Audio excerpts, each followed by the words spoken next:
A deafened, steady heartbeat begins. There is a silence in these mountains, a deep, old cold, and within it, a question that has echoed for over half a century, a whisper on the wind that refuses to die. It begins not with a scream, but with a smile, a photograph, 9 bright faces full of life, of ambition, setting out into the glorious, biting winter. They were strong, they were prepared, they were friends. They never came back. Then distort. Can you feel it? The crisp air of adventure, the promise of the challenge. You can almost hear their laughter, the crunch of their skis, the shared jokes in the tent as the light faded. They're replaced by a chilling foreboding. But the mountain has another name. Kholat Syakhl, the mountain of the dead. Did a shiver go down their spines when they learnt that? Or did they just laugh, brave and young, dismissing the old tales? The temperature plunges. The wind isn't singing anymore, it's screaming. The snow isn't picturesque, it's a blinding, suffocating wall. They are alone, truly, utterly alone. And then, the snap, the tear.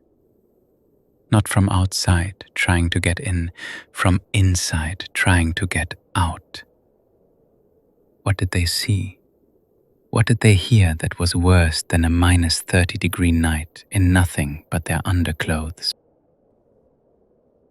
Imagine that fear. So pure, so absolute, that it overrides every instinct for survival. You run. You just run from the tent, from your warmth, from your only shelter, into the mouth of the frozen dark.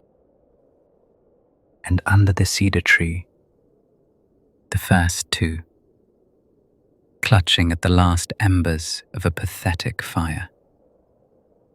Did they watch the light fade from each other's eyes? Did they whisper apologies, goodbyes? When the voice returns, it is thick with grief and confusion. And then, the others, broken, shattered from the inside, a missing tongue, eyes that saw a final, unthinkable sight. This is no longer an accident. This is a violation of logic, of nature itself. The mind races, doesn't it? It grasps for answers.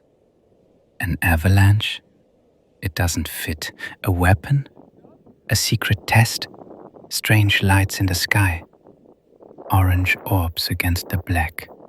What did they see? Every path leads to a wall. Every clue mocks us. The official report calls it a compelling natural force. What force compels 9 rational people to flee to their deaths? What force leaves such terrible, silent wounds? The voice is now just weary and deeply human. At its heart, this is not a puzzle of evidence. It's a story of 9 souls. It's the gut-wrenching grief of the families, the survivor's guilt of the one who turned back.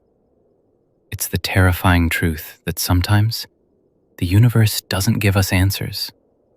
It just leaves us with a haunting and a silence. So I ask you, not what you think, but what you feel in your bones when you look at that empty tent on the mountain. What kind of fear does that in a person? Heartbeat slows to a stop. Some silences last forever.